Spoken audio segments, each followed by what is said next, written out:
in the Women's Euros. A minute's silence going to be observed before all the matches tonight and tomorrow at the Euros. And so many tributes, Rob, to this player. This is a tragedy. A man just 28, really in the prime of his life. We were just talking there about this summer of a lifetime he was enjoying, winning the Premier League with Liverpool, winning the UEFA Nations League, and just a few days marrying the mother of his 3 children. You can take us through some of the tributes, because we've heard from Cristiano Ronaldo, who said his death just doesn't make sense, saying, we literally played with you with Portugal not so long ago. You literally just got married. And particularly the Liverpool manager, Arne Slot, his lengthy, heartfelt tribute, pitch perfect, some would say. You just get a real sense of what Diego Jota meant to so many people, the selflessness that's on the pitch and off the pitch as well.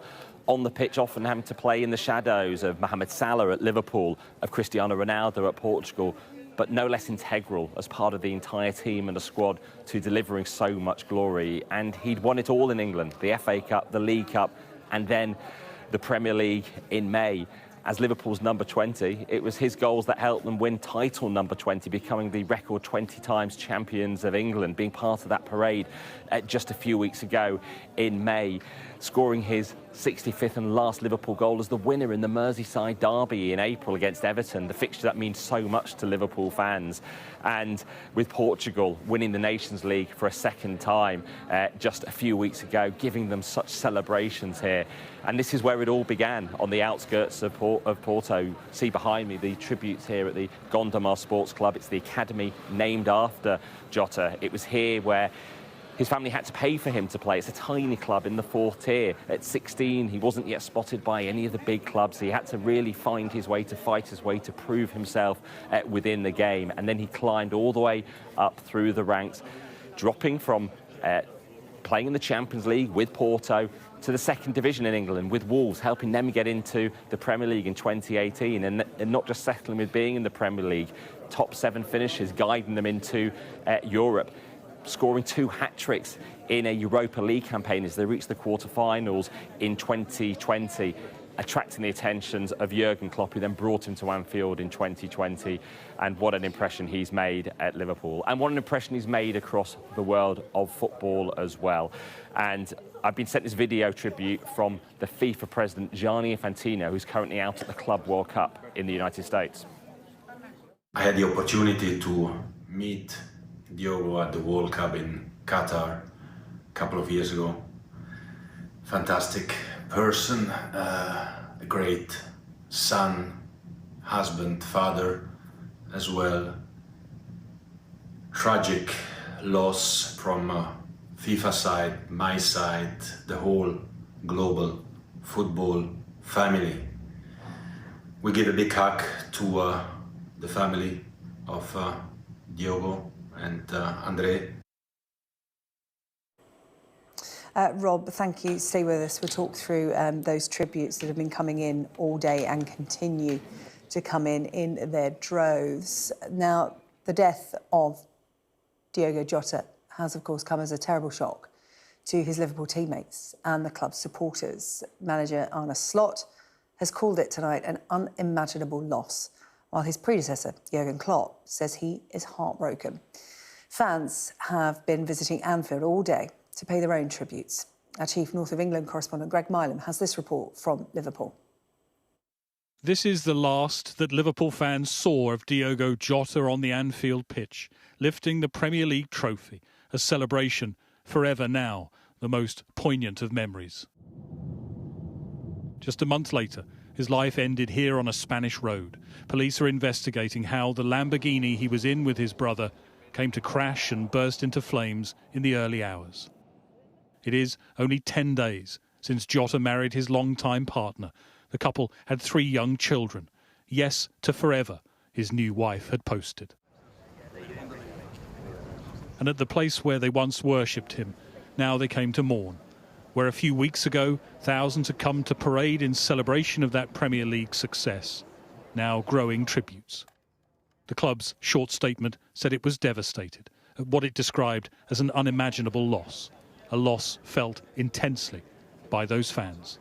The way he played football with a smile on his face all the time, he was the epitome of enjoying what you do. Every time he went out on the pitch, he gave us all for us. And things are more important than football, and this certainly is more important than football. It's heartbreaking, and I just can't describe it. It's hurting inside. I know he's not family, but he is family.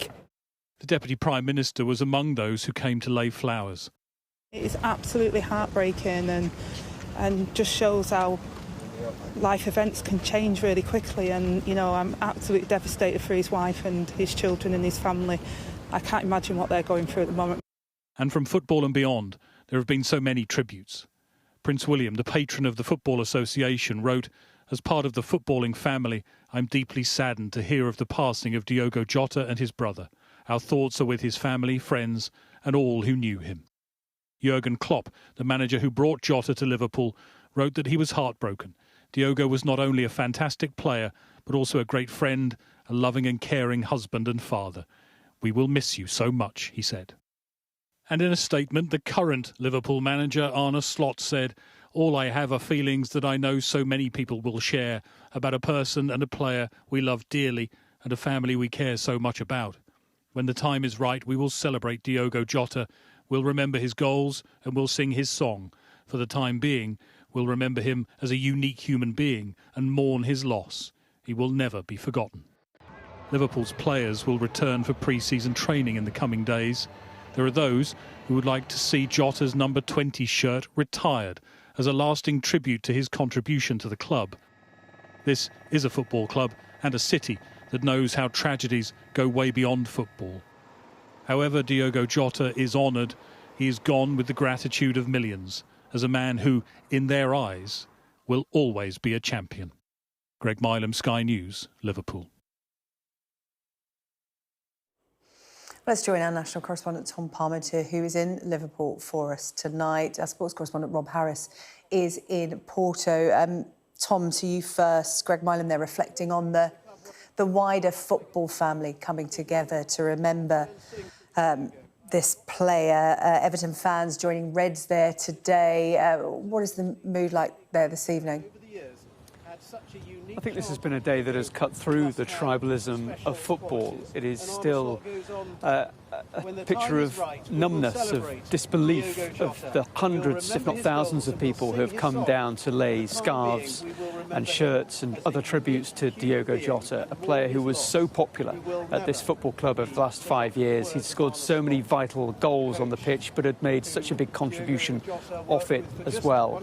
And what is really striking within all this is the family tragedy. That is what resonates the most to people who are coming here to lay those tributes tonight. And there are so many children in small Liverpool kits who have been coming to lay down their shirts with often the number 20.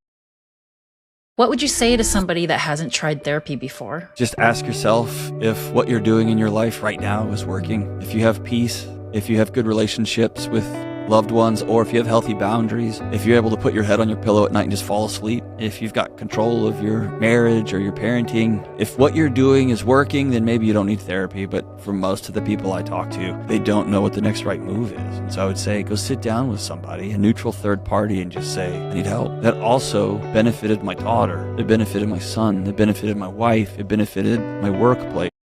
Ease the pain for his wife of just 2 weeks, his 3 beautiful children, thinking and praying of all their loved ones after the devastating loss of both Diogo and Andre.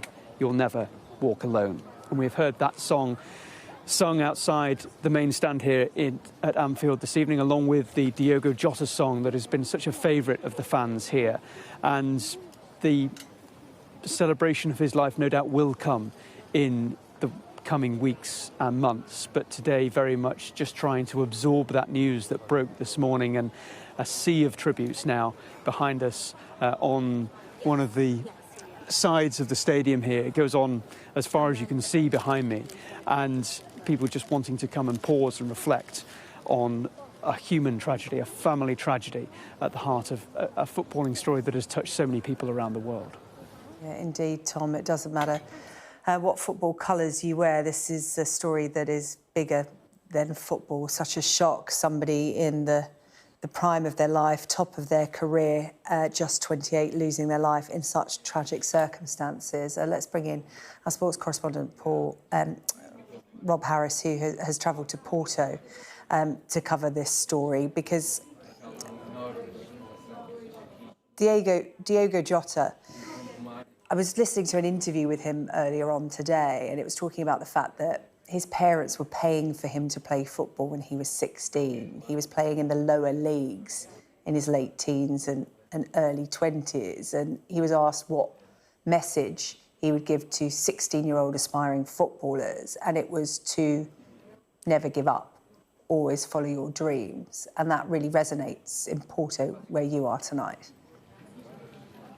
And this is where those dreams began. We can see people behind me, if I step out of the shot, now putting candles down here at the Gondomar Sports Club. And above that is the message, it's not about where we come from, but where we're going to. And that's what Jota himself said in 2020. Inspirational words, always remembering this place on the outskirts of Porto, where the journey began. It's a club playing in the 4th division, where Jota's family had to pay for him to play, to make his mark in the game. But he never forgot where he came from, as he enjoyed those heights in recent weeks. And his brother Andre also played here. The fact Andre dying alongside him in that car crash in the early hours of this morning. And that just deepens the sense of tragedy, the fact 2 brothers dying just weeks after Diego married his childhood sweetheart, with their 3 children there as part of the ceremony. Andy Robertson, the Liverpool captain, was also there, talking tonight about how that was the last time he saw him. So happy. And they shared such happy moments together, winning the Premier League, being part of the wedding in recent weeks. A player at 28 who was in his prime, part of a Liverpool team that was really going places in the first season under Arne Slot, helping them win this huge prize, a Premier League title with the fans at the stadium. That didn't happen in 2020 during the pandemic, just before Jota got there. So his place in Liverpool's history was already clear just a few weeks ago. And the message really from Arne Slot tonight is not to forget Diego, that his name is Diego, to know that he's part of that Liverpool history. And it's something that is very hard to comprehend for Liverpool, and particularly here in Portugal, where football really is the lifeblood of daily life. There are daily sports newspapers here. It's all football. Jota himself played for Porto briefly for a season. His brother Andre was also there at a time as well, the club paying tribute to their champions. And he scored goals for Porto in the Champions League, Jota, in years gone by as well. So, many wanting to be here tonight. As so often, it's the stadium where people come to in moments of celebration and in moments of mourning, and it's that sense of community, particularly here in a commuter town on the outskirts of Porto, where they really want to come tonight to try and comprehend this tragedy. Rob, thank you. Rob Harris covering this story for us from Porto tonight. Well, I'm joined now by journalist and lifelong Liverpool fan, Adam Kaler, and the Vice President of FC Porto London, Ricardo Battaglia. Gentlemen, thank you both for joining me on the programme this evening to talk about what is a completely tragic story. A player at the top of his career, just 28. As I've said on the programme already tonight, enjoying the summer of a lifetime, effectively. Adam, what are your thoughts this evening in tribute to Jota? I think as the day has gone on, one thing that struck me is the outpouring of emotion from not just Liverpool fans, but fans everywhere. And I think that just shows what a special person Diego was, not just a player. And he kind of transcended being just your typical footballer. He didn't just turn up, play, leave kind of thing. He played with a smile on his face, never made front page news, didn't cause controversy, never complained when he was on the bench as much as Liverpool fans wanted him to start more often. He let his feet do the talking, and he's someone that every club would have loved to have play for them, to be honest. I think the human side of this is the thing that has shone through more than anything in the past couple of hours. He leaves behind a brand new wife and 3 kids. And I think that's what people need to remember more than anything that he did on the pitch, really. Yeah. I think the Deputy Prime Minister summed it up when she was at Anfield. She said, life events can change in an instant, and he got married just 10 days ago. We're looking at a funeral perhaps as early as tomorrow, and, you know, seeing the picture of his new wife and those 3 small, gorgeous children, you know, this goes wider than the football community. This touches everyone, this kind of human tragedy. Ricardo, talk to me about how Diego Jota is regarded by FC Porto. This is where his dreams began. I think more than an FC Porto player, Diogo was a national hero. He played for the national team. He was a tremendous player. He always gave his best to the national team, and we're very sad that we have to face the news that unfortunately he's passed away. It almost seems like it's unreal. It hasn't actually hit home that he's actually is not with us. And as a father of 3 kids, I can only imagine the devastation of the family. I regularly travel to Portugal as well by car, and the story touched me quite a lot because it's a massive tragedy, and I can only feel for the family. Adam, so many tributes have been coming in from the great and the good of the football world, from Arne Slot, Cristiano Ronaldo, you know, Portugal's national team saying he was an extraordinary person. But what I've been looking at today on social media is the fans talking about him. And from what I can gather, whatever team he played for, he was very grounded and would always sign autographs, always talk to journalists, never refused an interview. He was a very approachable player. He came from humble beginnings. As I said, you know, success came to him slightly later than some top-flight footballers, and he had this real appreciation for not just the game, but the community that he was part of. Yeah, I think it sums it up that I used to cover a lot of Liverpool games a couple of years ago. And during Champions League games, journalists will go in what's called the mix zone, where we throw questions at players that they don't want to answer. Most of the players just put headphones on and walk off, but Diogo was always one of those that would smile and say hi and then walk off. So, like, it just shows you how actually he was pretty nice and a normal person, very grounded. And or as I say, he always played with a smile on his face. And that really endeared him to Liverpool fans. I think as well, what's happened over the past few hours is that it won't bring much comfort to the family, but that family is now part of Liverpool's family. It happens with every player that plays for Liverpool. You make one appearance, you're never seen again. You are part of the Liverpool family for life. And that family has now got a support system made up of every single person in Liverpool. And I just think it's really typified what he is as a person, that the support and outpouring of emotion today has just been absolutely huge. Ricardo, how has this been received in Portugal? We've seen tonight the scenes at Anfield, the tributes being left there by Liverpool fans, by Everton fans, and just people from the area travelling to Anfield to pay their respects, whether they're a football fan or not. What's been the reaction in Portugal to this tragedy? It's had a massive coverage. It's definitely hit us by surprise. We were woken up this morning with the tragic news of a Portuguese elite athlete that has passed away, and I have seen reporters on TV today being emotional and crying on live TV. I mean, it has been it is very difficult for us to accept such a tragedy. As I said, it is one of our heroes, and it will always be remembered as one of our heroes.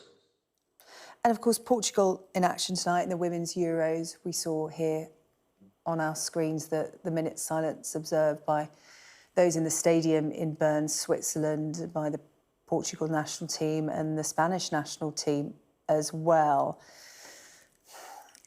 How much does that mean to Portugal, to the national teams? Because that anthem being sung before that minute silence, the Portugal fans in that stadium gave it everything, such a poignant moment.